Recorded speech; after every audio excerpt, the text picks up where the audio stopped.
Alright, so I had somebody ask how the chess set worked in my ideas video for the escape room. I had to go back and look at it, couldn't remember. So here is what I had going on there basically.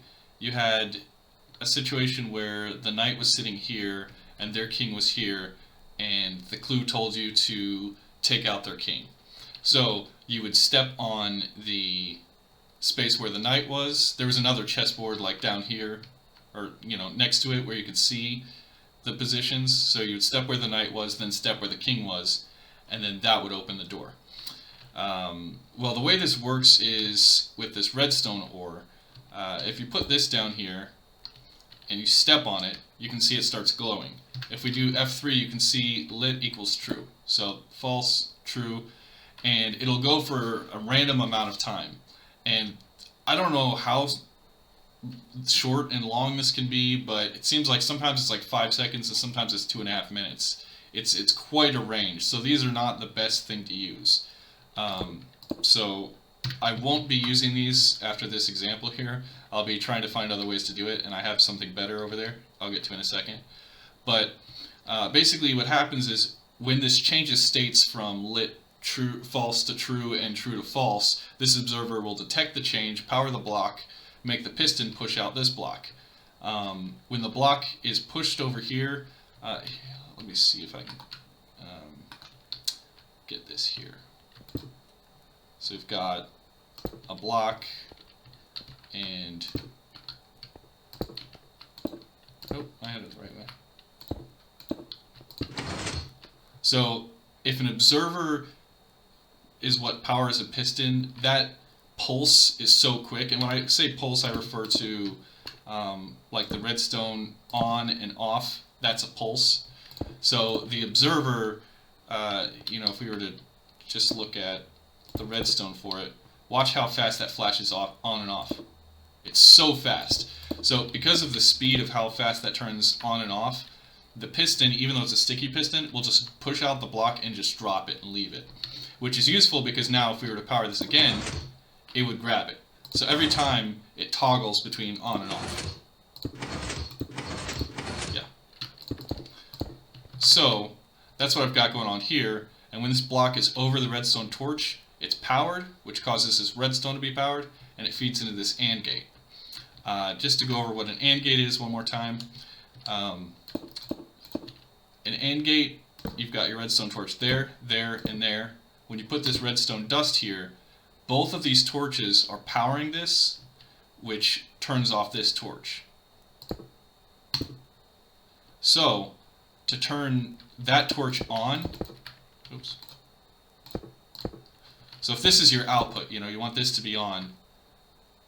If you turn one of these inputs on, it comes in here, turns off this torch, but your output's still off. So you need to power both of these. That's why it's called an AND gate, because this input and this input both have to be on in order for the output to be on.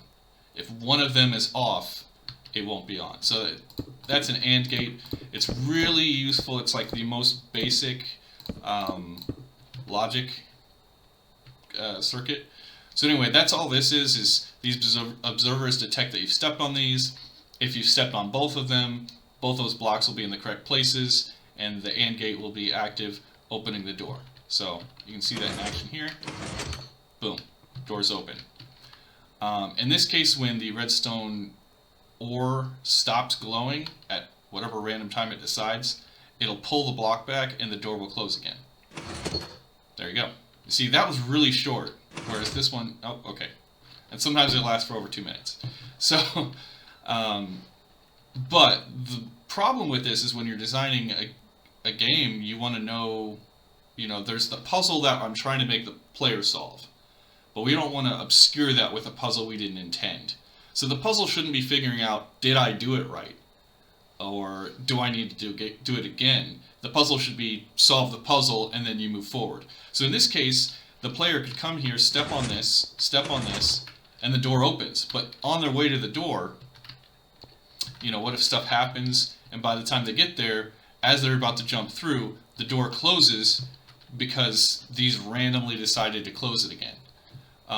So that's a bad design, because then they wonder, you know, oh, maybe there's more to it. Maybe I need to push a button afterwards. Maybe I need to do something else. Maybe coming over here is what triggered the door to close. You know, they don't know what the cause and effect is. And that obscures the puzzle behind, you know, just bad game design, basically. A quick note about this is that I showed the problems with this retracting here, and I realized that when I designed this, the reason I used sticky pistons was because I wanted it to be able to retract so the puzzle was resettable. But you saw the problems that introduced with, you know, when these go off, then the door closes randomly. Now, I know that this could be solved by just switching these with normal pistons. So now, when I step on these, the door opens, and then no matter what I do, you know, these can reset. It doesn't matter, because those pistons can't pull these blocks back. So this door will stay open forever.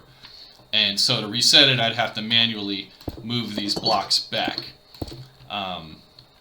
which is fine. That's not really a big deal, but there's a better way to do it.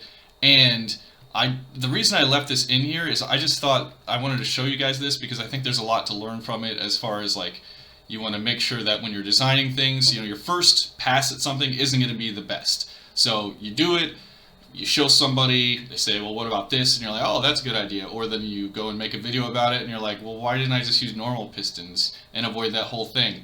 But also just, you know, I could show you a little bit of that redstone of how it works, and some of that stuff may be useful in other situations.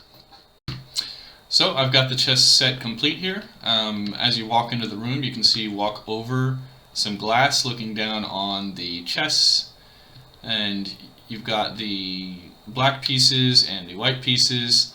I kept with, I think, the same. I might have switched these two, but the king is the player, Steve, and creeper is the queen, and then skeletons are the bishops, the wither skeletons are the knights, and the zombies are the rooks.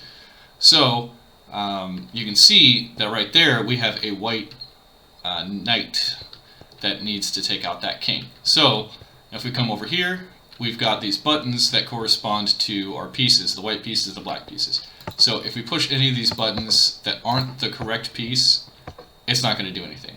The only one that's going to do something is if we do the white knight. But if we push the king first, just to show you that that will not do anything. Nothing. Okay, so we push the white knight, and you can see he pops up. So this gives the player some feedback that, you know, they've pushed the button. They can look here, see the white knight. Clearly they're doing something right. Now, where should this white knight move to take out the king? Obviously, click on the king. Again, no other buttons will do anything.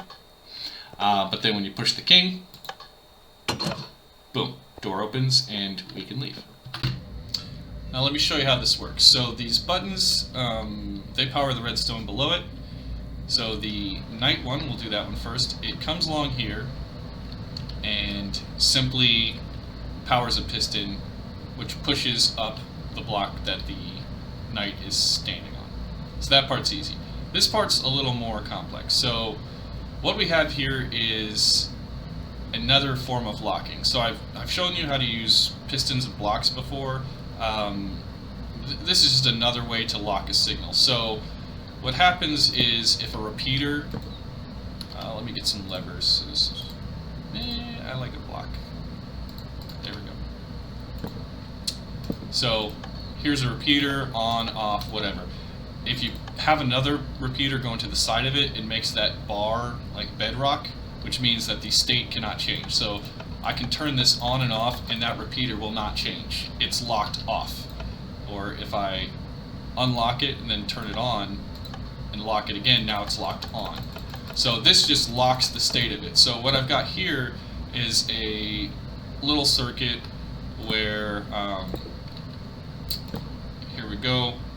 So you have a block with a redstone torch on it that keeps this on.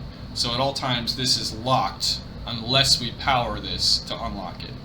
Now this introduces 1 tick delay, 1 tick delay, so we'll need to move this up 2 ticks. So then you put a signal in here, and when the signal, I don't know if that's too fast to see, but when the signal goes through, now this is powered, and this simultaneously powers this block, unlighting the torch, meaning that it's no longer locking it, so it can do this. Once I get rid of this, this power will turn off, this torch will turn on, this will lock it in whatever state it's in. And the reason we put this delay here is so that this is still lit up when it gets locked again. So if I let go of this, boom, it's locked. So that's just another way to lock a signal. And then to reset it, you can power this block here, so that it'll unlock it. And since there's no power coming in, whenever you unlock this repeater, it'll switch back to the off state. Hopefully that makes sense. So anyway, once that's on, once you've pushed it, it's just on, locked on. This feeds into an AND gate, like I showed you before. So now, for this torch to turn on, we just need to turn off that torch.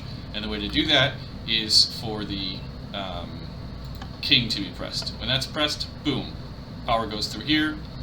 And since that's a button, it only temporarily turns this off and turning this on. So we have another one of those repeater pulse lockers here. So as soon as this AND gate is activated once, boom, the door's open forever. We don't need to close it again. So this locks in the on state, and then this just feeds up into the redstone torch underneath the door, which allows us to go through.